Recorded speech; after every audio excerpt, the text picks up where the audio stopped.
What's up, YouTube? This your boy, Silver Wolf TV. How everybody doing tonight? Before we get started, hit a like button, subscribe to the channel. I'm trying to build this channel one subscriber at a time. I only can do it with y'all. God bless everybody who is supporting. You know what I mean? So now let's get right into what we're here for. This is part 2 of the live uncut conversation with OG Nitty.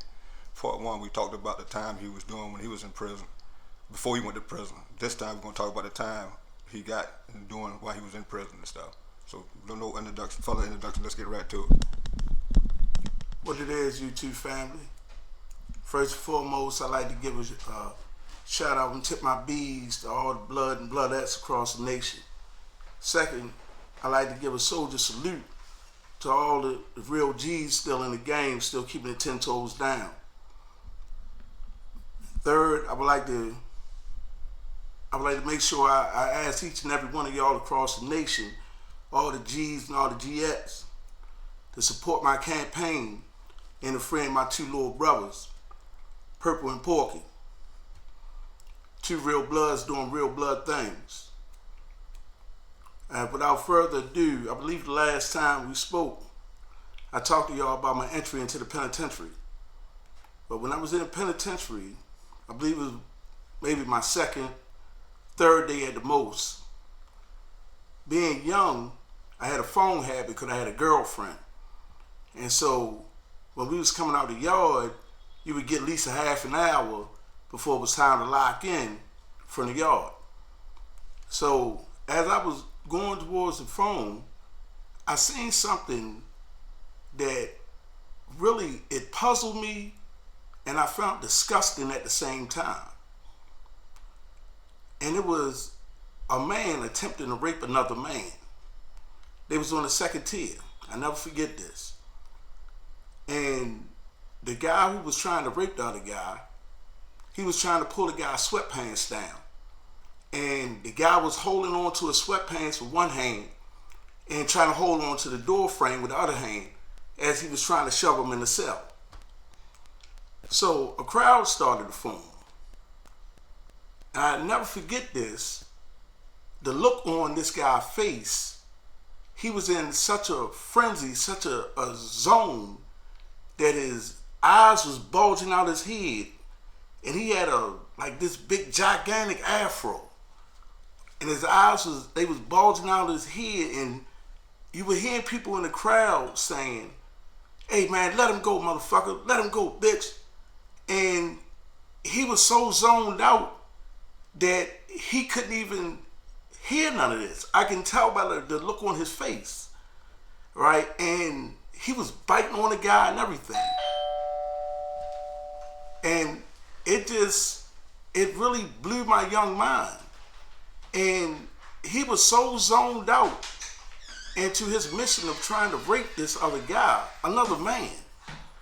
He was so zoned out that it took for somebody to say, "The CO coming," for him to finally come out of this animalistic trance.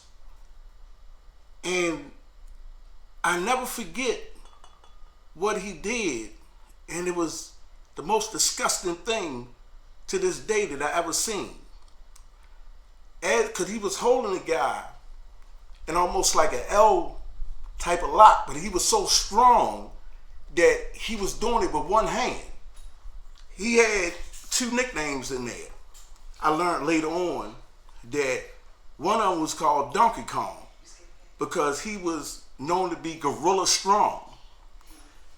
And he wasn't a big muscle-bound guy. He was a thick guy, but he wasn't muscle-bound.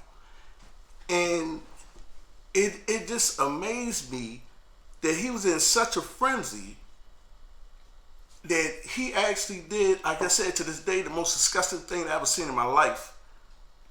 He stuck his finger in the crack of this guy's ass and then sucked his finger and say, "I'll be back for some of that."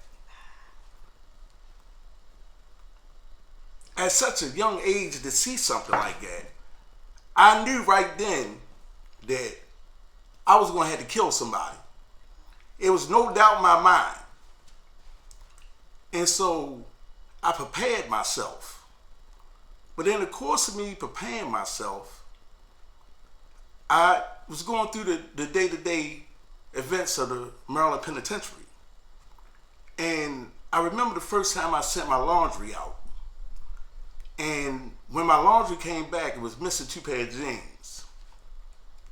So I talked to one of my homeboys about it, a homeboy of mine by the name of Unky. And I said, yo, do they be losing your shit and stuff like that?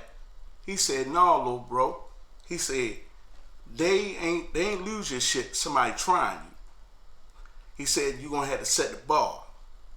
Right? He said, right now, he said, well, you're gonna always have them problems.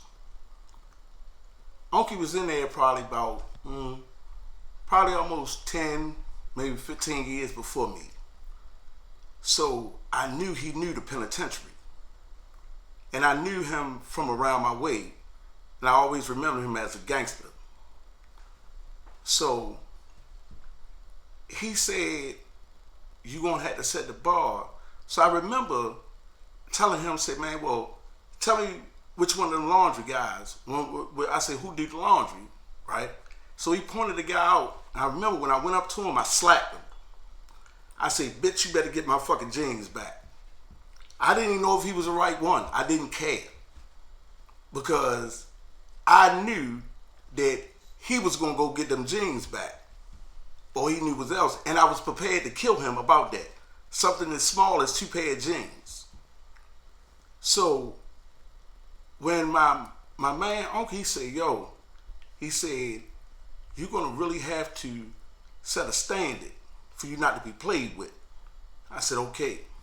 So I remember when he got my jeans back, and I remember charging him 2 cartons of cigarettes as interest.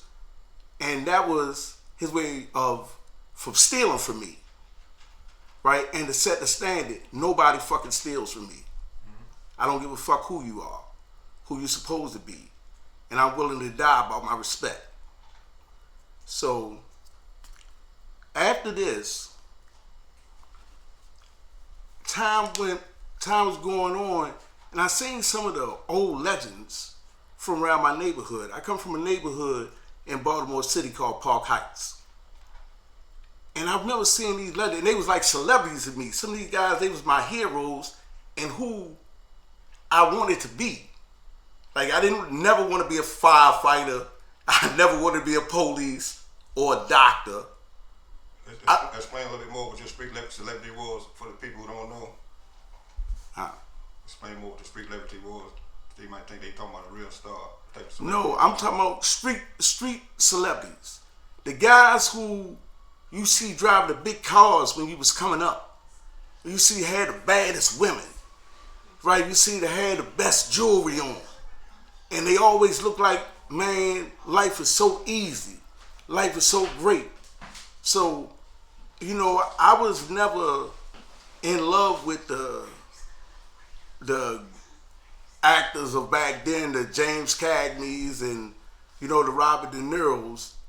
My heroes was my niggas in my hood. Because they was the niggas who I could touch, who I could talk to, who I could get mentorship from. And not just mentorship how to assess in the game, mentorship how to stay alive. And they taught me that both in the streets as well in penitentiaries.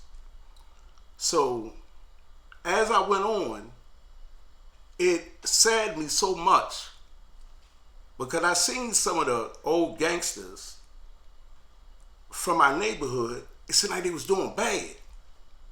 And I was like, damn. And I got mad at the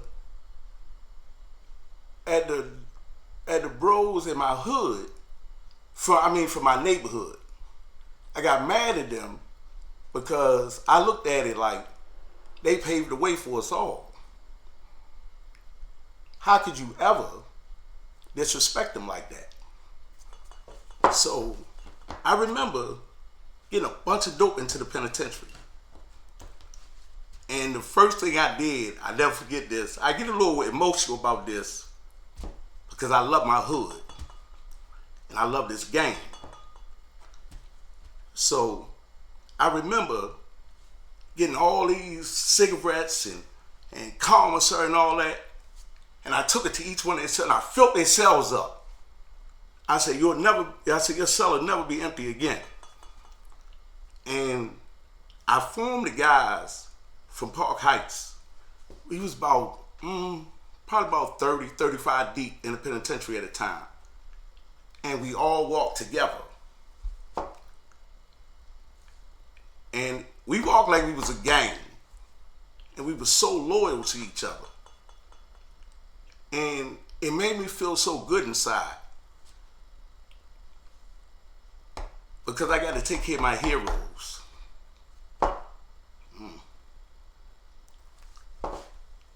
So, as life started going on in the penitentiary, it was funny times just like with sad times. And I remember stabbing a child molester up. I thought I killed him. You know, hey, I guess we got to tip our hats to Maryland shock trauma.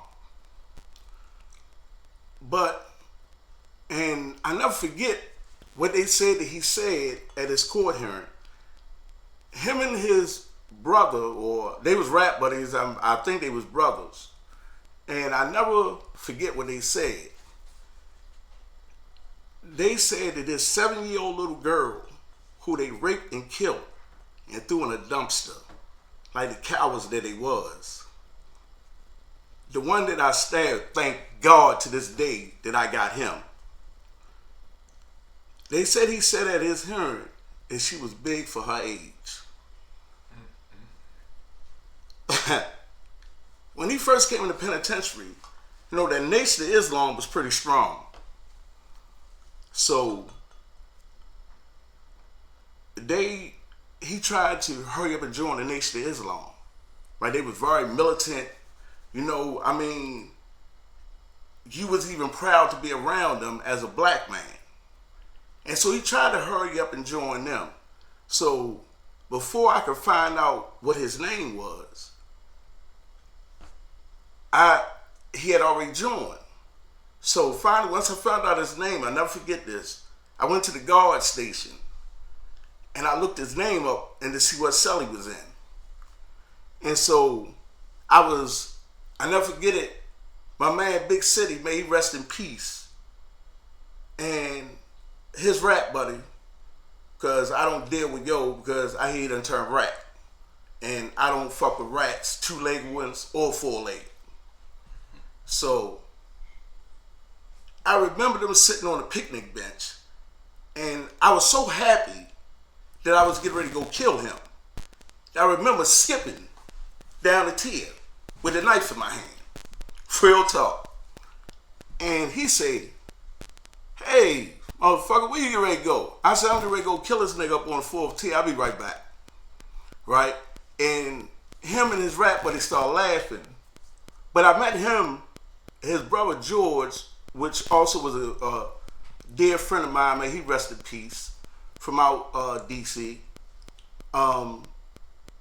He said he remembered, he said right before he heard the guy start screaming, he remembered his brother telling him, say, yo, even when that motherfucker look like he's happy and he's in a good mood, he will still kill you.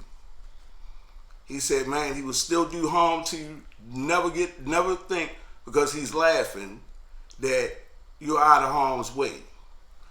He said so, as he heard the guy start screaming, because he was out there with his bow tie on and his pants tucked in his boot, you know, man, almost reminds some of the old heads of Public Enemy, right? And how they would march and salute, man, they look real hard, real slick.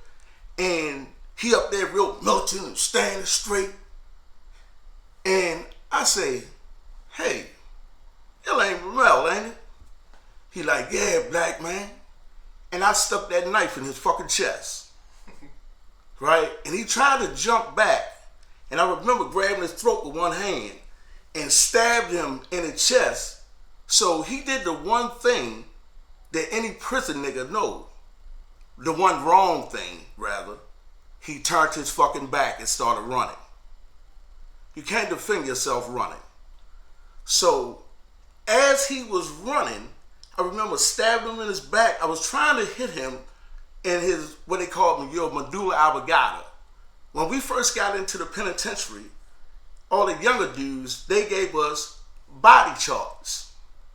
And they pointed out, they actually wrote it next to the part of all the vital signs to kill somebody. All the vital places where you can hit somebody to kill them. And they didn't do it to encourage killing. They did it, they told us, so you would know what the fuck you was doing when you did it. You can't catch an accident murder.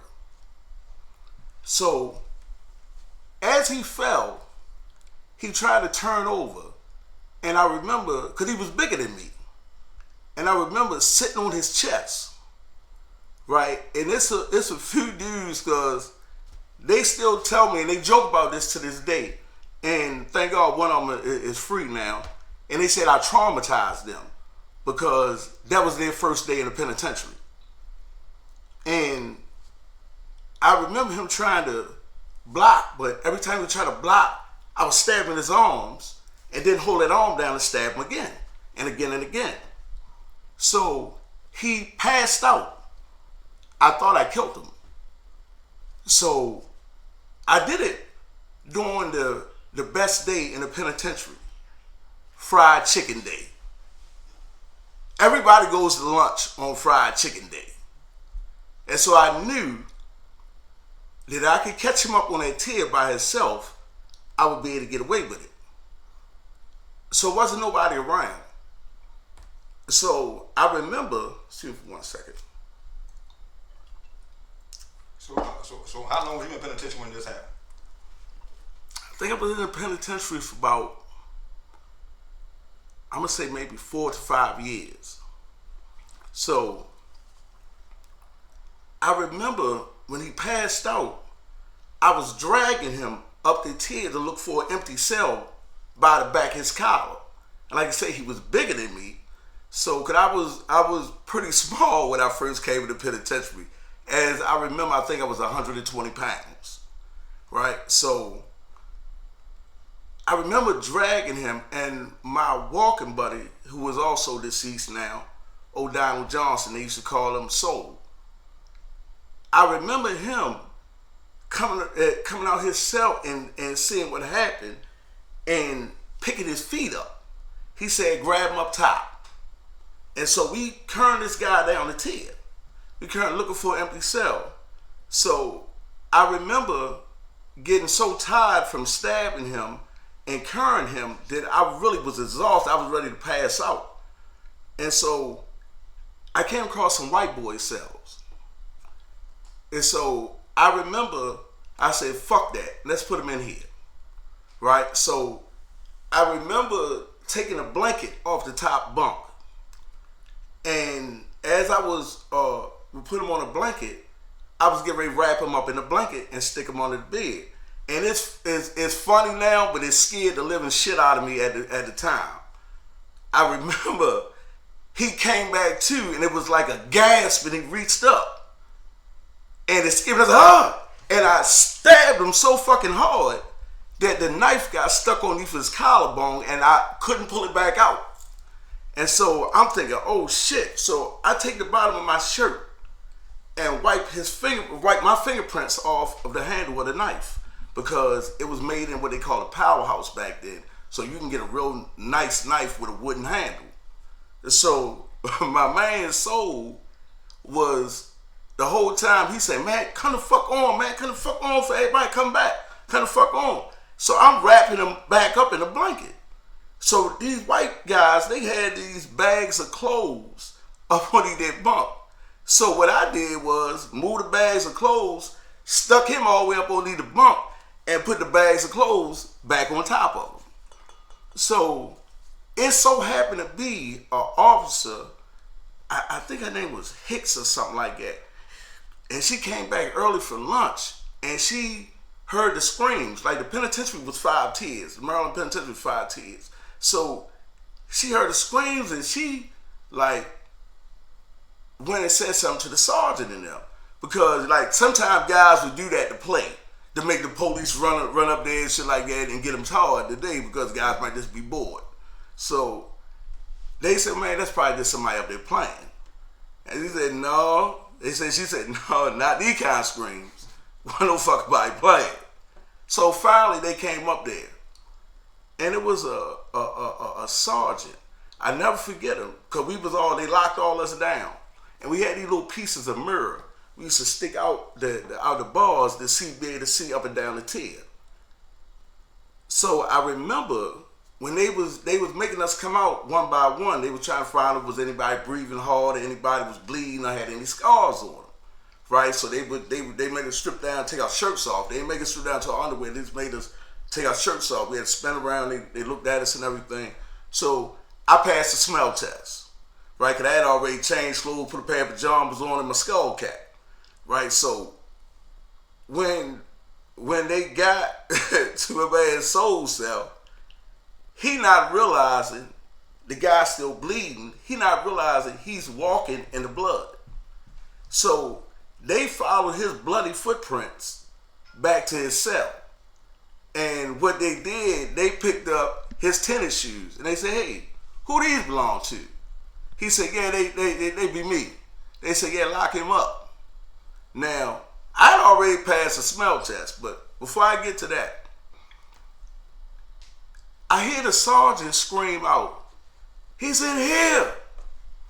And so, I'm not going to lie, I believe I might have been a little psychotic back then, right? And probably could have used some sort of professional help.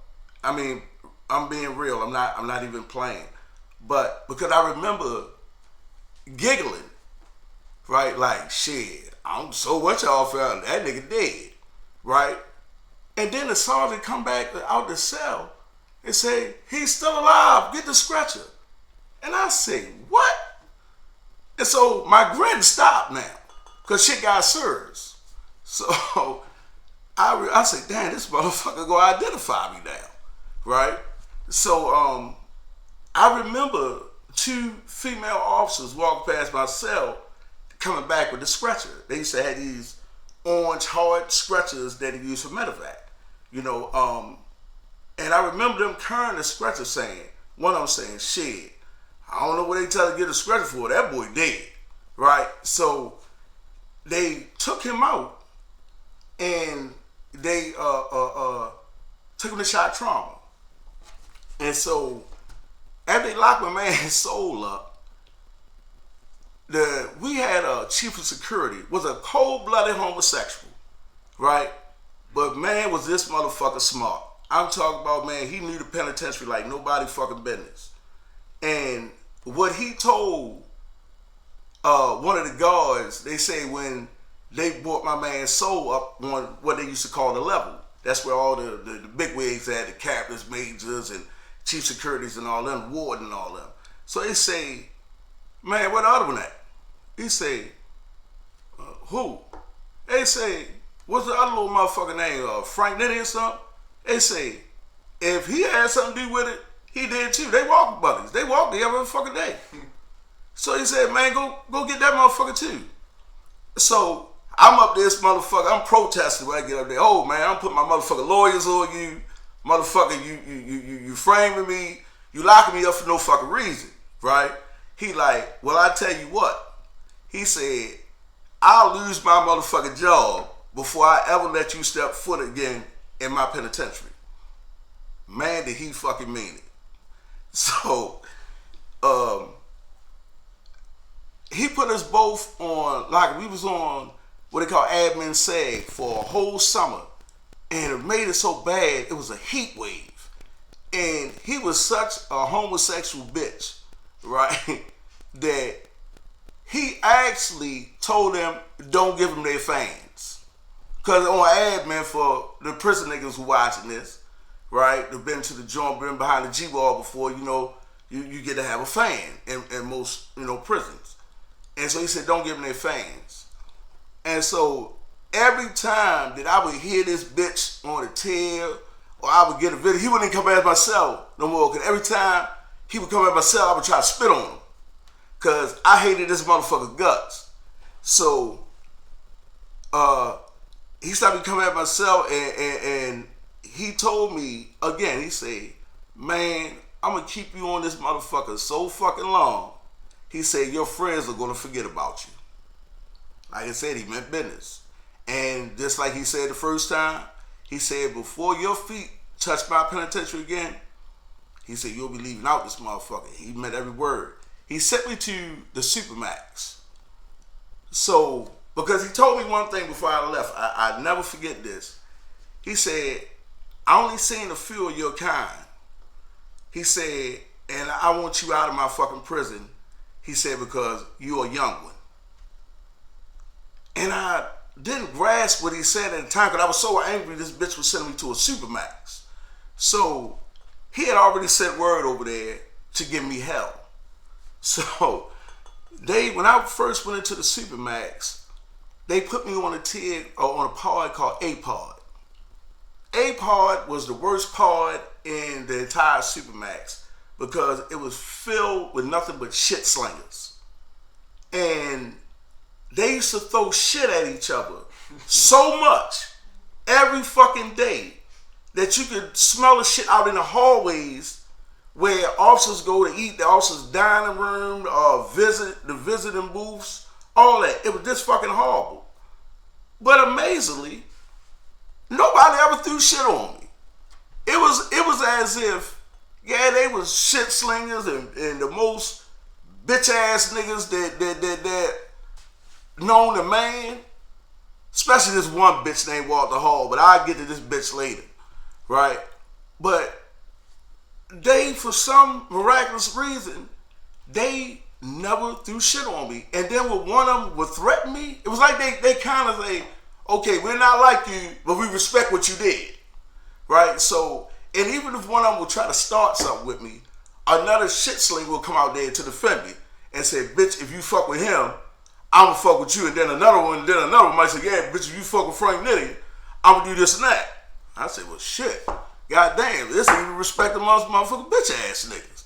I say, so I never forget it. One came to my cell one day and he used to shit and pick it up in his hand. And he would go to your cell and ask, say, man, it's my daughter in there. He was crazy as a shithouse rat, right? But he would have shit in his hand and say, it's my daughter in there. And if you motherfuckers start cussing him out, so he would smear shit all over your window, your slot, the slot that your tray got to come through for you to eat. And I remember he finally came to my cell one day. And I never forget to keep my mind sound and not go crazy around this. I remember I used to read a lot. Right? I've read well over 2,000 books in my time. And when I say I read them, the books I read, I study. I don't read novels and westerns and love romance. I don't read shit like that because it doesn't do me any good. Right? So I remember he came to my cell and I was reading and he said, is my daughter in there? And I remember taking my glasses off and I came to the door. I said, bitch, whatever the fuck you do, I said, I promise you, I don't give a fuck if it's 20 years from now. You wipe something on my door, I'm gonna fucking kill you when I catch you. Did he wipe it? And he actually understood.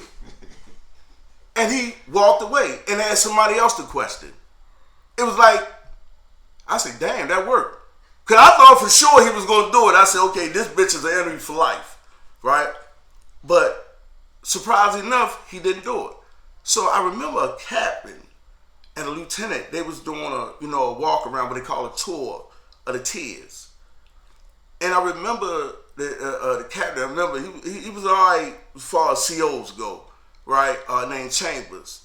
And he stopped at my cell and he asked the lieutenant, he said, why is he down here? They said he was sent over here for the penitentiary for stabbing. So when he said, well, send him up to D-Pod. Like, a pod was a torture pod. Like, imagine being in the summertime and shit being thrown all over the place all day, nonstop, and they had the heat on. It was a torture tactic. That's just one of the many torture tactics they had in there. Like, if you did something to a police, they used to, because I had several assaults on police, they would turn on what they call a top light. Man, this shit was bright as a fucking stadium light. It would have your cell looking like it's daytime in the middle of the night. And they would sit down there and have this on all night so you couldn't sleep.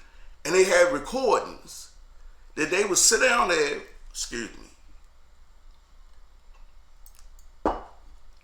They had recordings, different kind of recordings. Some was with handcuffs, clicking all night, nonstop. And it was loud. They had other ones with opera music. And because in your top light, it was also a speaker on your light. That's how they talked to you, because you had very little interaction with the police unless you was in what they call a three-piece. That's waist chain, handcuffs, and shackles. Right? That's the only time you'll ever be near police, when you're like that. So they would play this in your cell. They play this loud punk rock music. Right? They would play this loud and to keep you up. And if they was torturing you down there, like cigarettes, well, you couldn't have cigarettes. Back then, cigarettes were outlawed in the DOC in Maryland at the time. And I remember they would pay these inmates that was beside you, right? Or I was being too kind when I said that, these fuck niggas that was beside you, right? And they would pay them a couple of cigarettes to beat on your vent all night so you couldn't sleep. Anytime they heard you be quiet, they would beat on your vent to keep you up, to do this sleep deprivation. They also had what they call Cadre area. Cadre area, I never forget it. I got a CO, which I won't say his name, to assist me in giving me a blank sheet of paper with the warden's rubber stamp on it, right? And because, so you better understand, when you came off lockup, you couldn't get a TV or nothing like that for 90 days.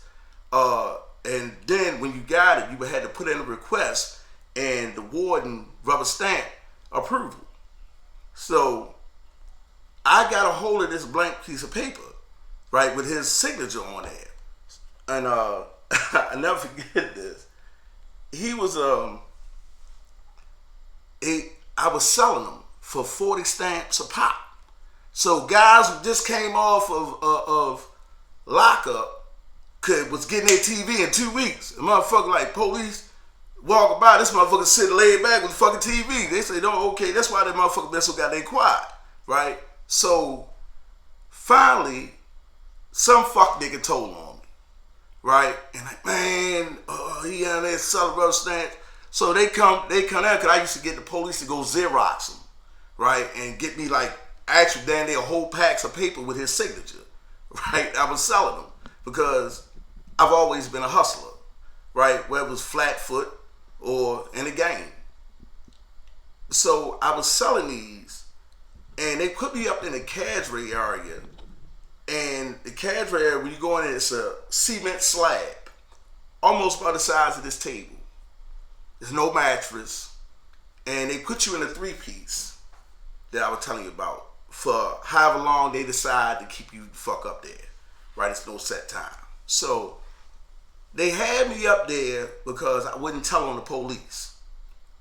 They tried every fucking mind game they tried. Hey man, you supposed to be a gangster. He fucking police, he one of us. He'll lock you up too. I say, bitch, a rat is a rat.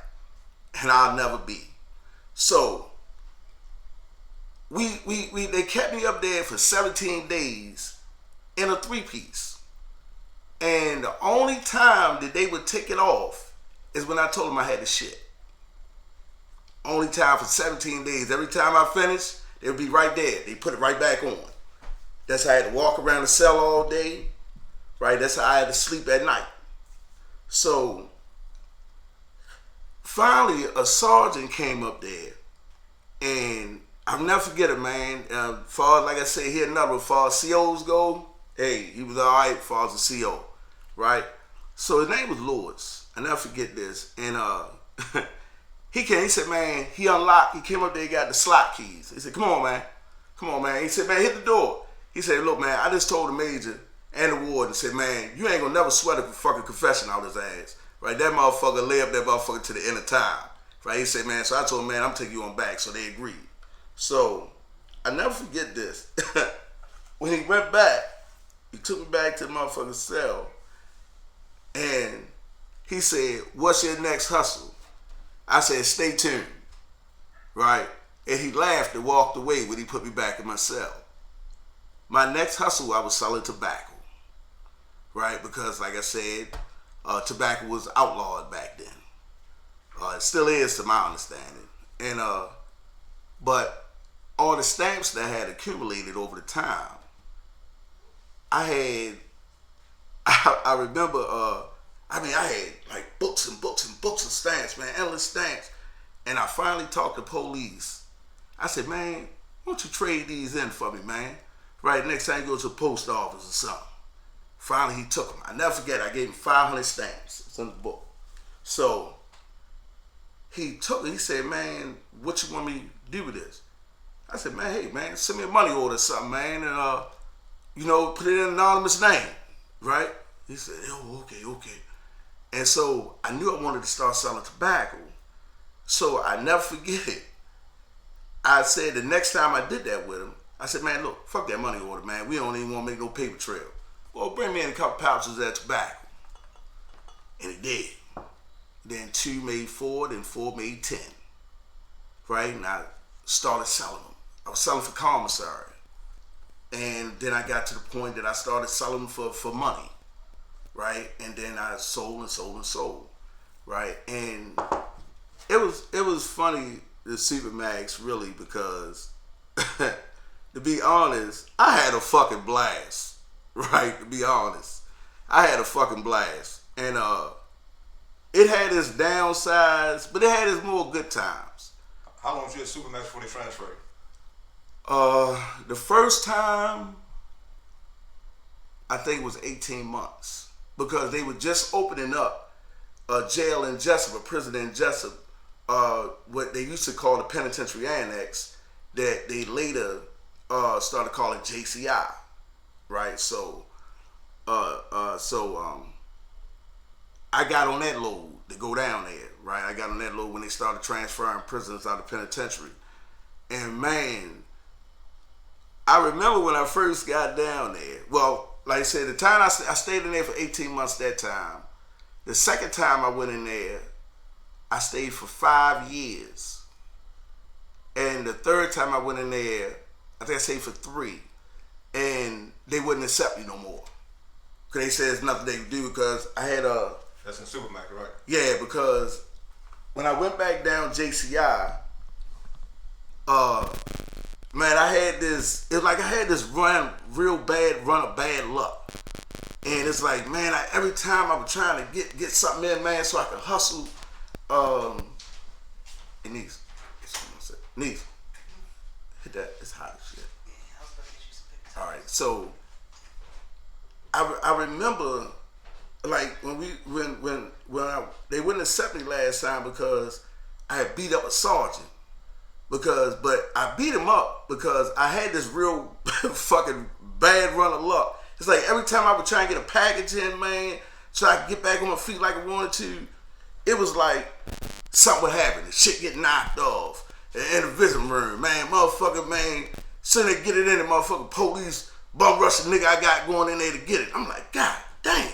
Right? Like, man, why the fuck I'm having all this bad luck? Right? So, thank you.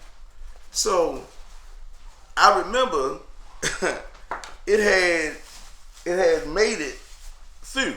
Everything was good, man. I'm telling you, I was so happy, man. You gotta remember, this is during the era of Tupac. Right? So, I had the music on, I had the big boom box, I had the music on, man, and I'm feeling good, man. I had all the smack on the mirror. I'm bagging up. You know, we used to bag up back then, and you tear little pieces of magazine paper, and that's how you bagged it up, right? Tape it up. So I remember, I'm happy. I'm feeling good. Pop in the background, man, talking that talk. Man, I'm feeling good. A fucking knock come at the door, and this particular sergeant he was a real fucking cop, right? Real militant motherfucker, and he was one of the founders of what they used to call the SRT team, Special Response Team, right? So anyway, I hear him knock on the door. So when I hear him, I said, God damn. So he said, uncover the window, because, you know, you wasn't supposed to have no towels, anything obstructing the police view, right? So, excuse me, and unlike the penitentiary had bars. The penitentiary annex had steel doors. They used to say we was like 300-pound steel doors. So anyway, I remember scrambling, looking for something to put over top of the mirror, because I'm like, what the fuck? So I grab a piece of notebook paper and put it over the mirror. And so when I take the towel down, I forgot to put it back at the foot of my bed on the bunk, right? Because I had a cell buddy, another gangster, right? So so anyway, I remember he said he telling her, he calling for my door on the radio, and when they walked in there, I never forget this. He came in there by himself first, right? Because there wasn't no other police there, and I remember him telling me, saying, "Sir, step out your cell." And I said, for what? So he said it in his most authoritative voice, and it was like he thought that this, him raising his voice and saying authoritative, meant something. And he was cute as a button, right? But I say, man, step out for what? So this psychotic motherfucker, right, super coward ass bitch, he sat on this motherfucker and tried to walk past me and reach for that mirror. And only thing I could think of that time, it's like if it's a such thing as having an out of body experience, that was it, right? Because I remember him seeing his arm reach for this motherfucker, and it seemed like everything went black to me, right? Because the only thing I could think of, how many fucking failed attempts I just went through getting this shit in here. Right, so I get back on my feet, and yet again, this bitch is getting ready to sit down that motherfucker and fuck that up again. Right. So I never forget, I six-pieced him. Man, it was so pretty. This is no cap. This motherfucker would have made Floyd Mayweather blush, right? I'm talking about it had Tank Davis, man, tipping this motherfucker hat. So this is Sergeant you popped This is Sergeant. Right. And I ride with him when I'm popping him, right? I ride with him always, and he went head first into the vent, right? So I remember stomping on the back of his head, I say, bitch, you gonna try to take my motherfucking dope? And I blacked out. So I remember scooping, cause I had playing card. I remember scooping a bunch of it up and putting on there on the paper. My cell buddy was in the rec hall. They was having rec. And like I said, another gangster dude by the name of Joe Gang, right? And I never forget this. I banged on the rec hall door. I said, boy, come here. He was on the phone. He said, hold on. I said, no, come here. And so when he came to the door, I threw the dope up underneath the door to him. I said, yo, send that to me, man, down there on lockup, right? I said, I'm going to need it. So he said, what? I said, man, I just knocked the sergeant out. I'm ready to go in there and finish this bitch off, right? So I had blinked out so much that I actually was going to kill y'all, right? So when I went back in the cell, I never forget it. He was getting up on his hands and knees.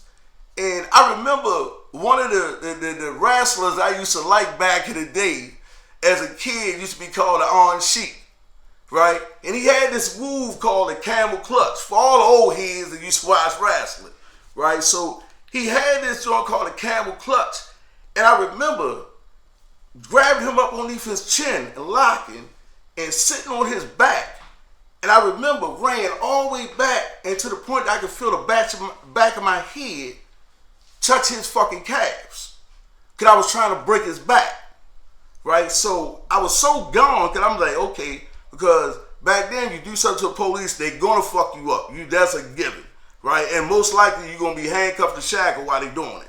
So I knew I had that coming. So all I knew I had in my mind is, boy, at least I'm going to win one fight tonight. Right? So I remember Eddie did it. I heard him, like it was like a screech and a moan mix because he was in so much pain, right? And so I got up off his back and I remember slapping him and I turned him over. And so, it was bunk beds in there. So I remember holding on to the bunk bed I had on Timberlands and I was stepping on his throat. I said, go ahead, bitch. I said, take a look around. I said, get a good look around. These are the last things you're going to see. Right? And he was so fucked up, he really couldn't get my boot off his neck. So I'm beating him now. I'm beating him. And this is what alerted other police. I didn't even know I had this motherfucker in the cell that got that long. I had him in the cell about a good 10 minutes. For all the motherfuckers, like I said, that have been to prison, and you fight in a goddamn cell for 10 minutes, you might have been in that bitch for 10 hours. Right? Especially if you ain't in tip-top motherfucking shape. So move right along. I remember beating him because I had took his radio off of him. I forgot to tell y'all that part. I took his radio off of him and set it on the locker. And I took his mace off of him. So I set it on the locker. So I'm doing everything to this motherfucker. I'm strangling this motherfucker and everything. It's like I'm playing with him, but I'm still trying to kill him. Right? And I'm getting a thrill out of this because I'm choking him and choking him. And every time he seemed like he get ready to go, I slap him and wake his ass back up, right? And start choking him again. So I never forget it. They keep on calling for him. They say, what's your 20? And CO codes, that means, what's your location? And he wasn't responding. So now they're looking for him. And my cell just so happened to be the only fucking door open. So they came to my motherfucking cell. So when I heard them coming over to the door, I jumped up off of them. And one of them tried to come in the cell. And I remember I swung at him. I banged him and shit. He jumped back out the cell. And there was another one behind him. And I swung at him and missed. He jumped back. He said, fuck that. He said, man, signal 13. Signal 13 in CO codes mean officer is being assaulted. All officers come to assist this officer. He is an officer being assaulted. So they were calling this. So I knew this ass whipping was coming. But it was worth it, because like I said, if I'm going to lose, then he was going to lose too. So, and like they always say, fast change ain't no robbery, right? So, I remember when I heard all the keys jingling and the footsteps, it sounded like an army was coming. I remember laying down on the floor and pulling him on top of me, really to try to shield him. Like, that's also certain things I'm not proud of it, but I have did in my past life. I have also used people for shields, right? Unwillingly, right? So, I remember putting his body over top of mine, so he was out. They tried to get their little kicks and stomps in, and I'm kind of giggling up on these videos. I'm like, "Out, bitch," and they still kicking it and kicking at me. So finally, one of them had the good sense to pick him up off of me, and they set him on my toilet. So I never forget this. So they say when they stood him up. Now by this time they already got me handcuffed, and I'm handcuffed behind my back, and I got on shackles, and so they got me all jacked up and everything. And I never forget this. They when he was sitting on the toilet all that time, and it was two female COs out there, they was crying. And so at the same time, when they were like, man, you all right? You stand, you walk. He was like, yeah. And when he went to stand up, his legs buckled, right? And he went back down, and the two CO women were crying. So I bust out laughing. So I really knew I had an ass whipping coming in, right? So they was like, boy, you think that's funny? And I'm like, yeah, you see that motherfucker? Right? So I remember sitting up there, so I knew the ass whipping was coming when we got on the walkway. And so they was telling all the rest of the guards, because this was a special response team now. They was telling all the regular CO, they're like, boy, go ahead back to y'all building. We got it. Go ahead back to y'all building. Right, go ahead back to y'all post. So I remember, I said, okay. I see one is bitch ass motherfucker named Bennett, right? I see him shaking up the mace. They used to have these big bear sized fucking cans of mace. It's really supposed to be bear repellent. So anyway, I see him shaking it up behind his back because he want me to be blinded while they do it. He's such a fucking coward.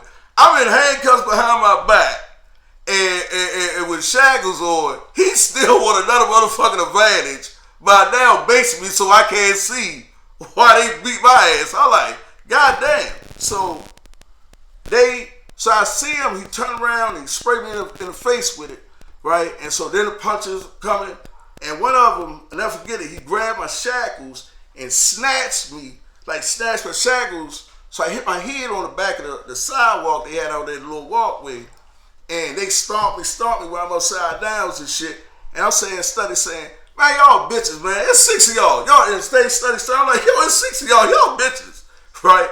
And so they picked me up, and as they take me, because anytime you've been into anything like that, they got to take you to medical. For all the dudes that have been in prison, y'all know this. They got to take you to medical to check you out. And so I still respect this nurse. I don't know her name or nothing like that, but I respect this nurse, and I'll tell you about that in a second.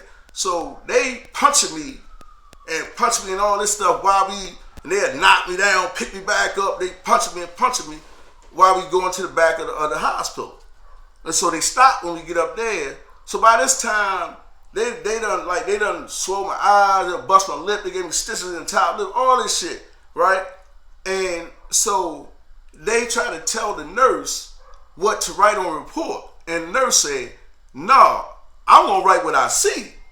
I'm not gonna write, they were like, look, this say he was in a cell fighting an officer, and and the officer defended himself, this how he turned out. She said, no, I'm going to write what I see, right?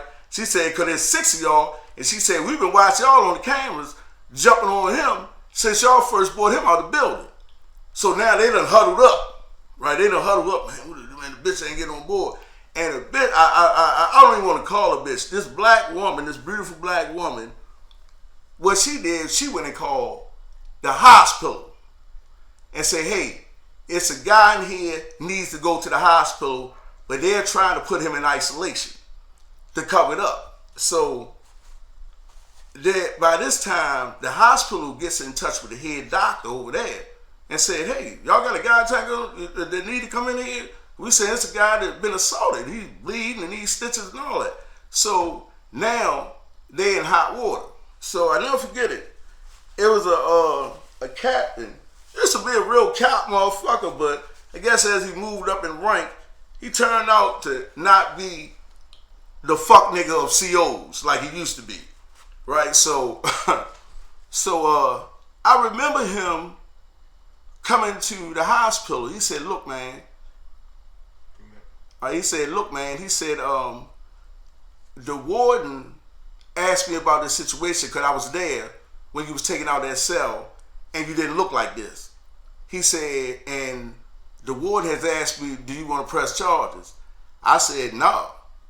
He said, the warden asked, are you sure? I said, no. He said, because I'm going to tell you what I said. He said, you didn't look like you look now. And in his opinion, in my report, I said, you have been assaulted.